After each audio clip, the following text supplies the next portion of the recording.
love cooking and ethnic cuisine. Into art house film. Love all sports. Love walks by the beach. Current affairs. Literature. Culture. Oh, all of the arts. Always see the glass as half full. Optimistic. Looking for that special someone. Hoping to meet that special someone soon. Living life to the full. Like to live life to the full.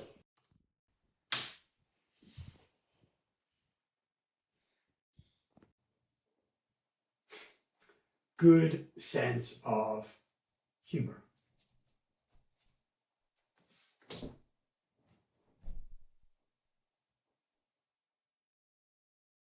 Good sense of humour. But everyone says that. Who's going to admit that they're a boring fecker with no sense of humour? And who are all these people living life to the full anyway? Most people I know aren't doing that. They're getting on with things, managing, including me. Living life to the full suggests you're adventurous and spontaneous. Not someone sits at home on Friday nights watching episodes of Mad Men so I can pretend that John Hamm is my boyfriend. What I should have said was that I hate getting up early, that I love going to the cinema on rainy winter afternoons, that I nearly never cry, except for some Tom Waits songs and old episodes of Little House on the Prairie, oh, especially the episode where Mary went blind. But who's going to want to meet that person? You have to present the shiny, glossy version of you. These dating websites are like Jane Austen for the 21st century. Summarize who you are in one zippy paragraph and offer it up to potential suitors. I like my photo though. I went for a natural outdoorsy look. It only took me about an hour of makeup. Saying you like cooking lets women know that you're a modern man, evolved. You're not some Neanderthal that expects to be waited on hand and foot. As for sports, well, I do like watching them. But I don't want to say that, because then I sound like a lazy bollocks who just sits in front of the telly all day long, which actually sometimes I do. I would be happy with someone who likes to go for a long walk of a Sunday, then a nice dinner and just talking. I miss that. And not even talking. I miss relaxed silences. When neither of you need to say anything, but you're both there together and it's enough. That I'm enough. I can't see that in the description though. I'd sound like a sap. I liked her photo. It was very natural. No makeup like you see on some women. The other difficult part was describing my ideal man. There's always been a huge gulf between the type of man I think I want and the type of person I end up going out with. They say that by the age of 3, you have an imprint on your memory of the type of man you will like. I don't remember that far back. What I do remember is at 15 seeing Richard Gere in the film American Gigolo and thinking, oh yes. Cue 20 years of crushing disappointment. I don't have a big checklist. No such thing as the perfect person. I just hope that she's normal and relaxed and a bit of crack. Of course, I want more than that, but relax would be nice to start with. I've met a few. Well, I don't know. I think there's such a thing as being too good a listener. Like everyone starts off in great humour, but if the talk gets into past relationships, before long women are telling me about their ex-husbands and what went wrong in their marriages. And you can just feel the disappointment and sadness and resentment creep into the air. And I just don't know what to do or say with all of those feelings. I've had a couple of bad dates. Like one guy asked if I was one of those feminists, and he said it in the same tone as you'd ask someone if they were a paedophile. There's a man from Cork who texted me one evening asking what I was wearing. Pyjamas, slippers, and a disgruntled expression, as it happened. I've been off the dating scene for so long that I don't know what's regarded as appropriate anymore. Like some of them want to do phone sex. For the love of God, what is the point? It's bad enough if you feel like you have to fake it in real life, but if you have to fake it over the phone, you've reached a real low point. And the latest thing is being sent dick pics. Awful. So disrespectful. I'm going to delete those photographs. Eventually. And some of them are just out of a difficult relationship and all the feelings about their ex is still there. Like those cartoons where they show a grey cloud hanging over the person to show how gloomy he's feeling. But this guy Tom seemed nice on the phone. I'm hopeful. She said she's big into art, so I suggested we look at this online exhibition. Give her something to talk about. Jesus, some mad stuff in it altogether. But shows that I'm willing to try something new. She sounded nice when I spoke to her on the phone. I'm hopeful. Anna? Hi, Tom. So how are you? Great. And yourself? Not a bother. Busy, you know. Yes, me too. Really busy. So, Yes? great that we're finally meeting. Great.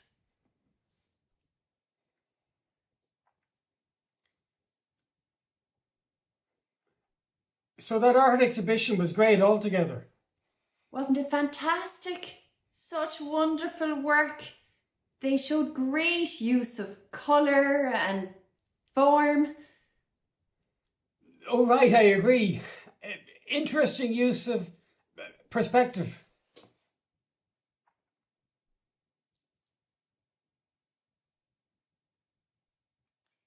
It's a bit nerve-wracking, isn't it? The whole dating thing. You seem quite relaxed. That's because I took a Xanax. I snorted a line of coke myself. Great stuff, that cocaine. Actually, I just had a cup of tea to steady the nerves.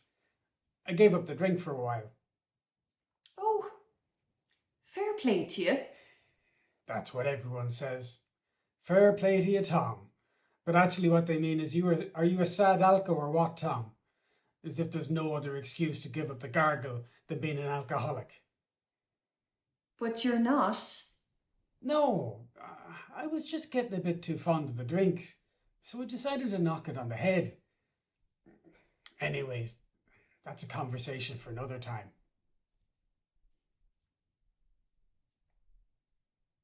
So you said in the site you'd been married before? Yes. And you too. Yes. Was it for long? It was for a few years. Oh, that's short. Not that I'm judging. How about you? Married 15 years. Divorced 3. So any serious relationships since then? Yes, loads.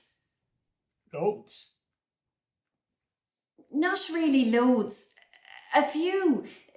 Just the right amount. And Well, yourself. Since I split up with the wife, I was seeing one woman. Oh, yes. Well, long story. Yeah. Aren't they always? It was complicated. I don't know how compatible we were, really. She was into all that new agey stuff. Reiki, is it? And crystals and angels. And that stuff with your feet. Reflexology.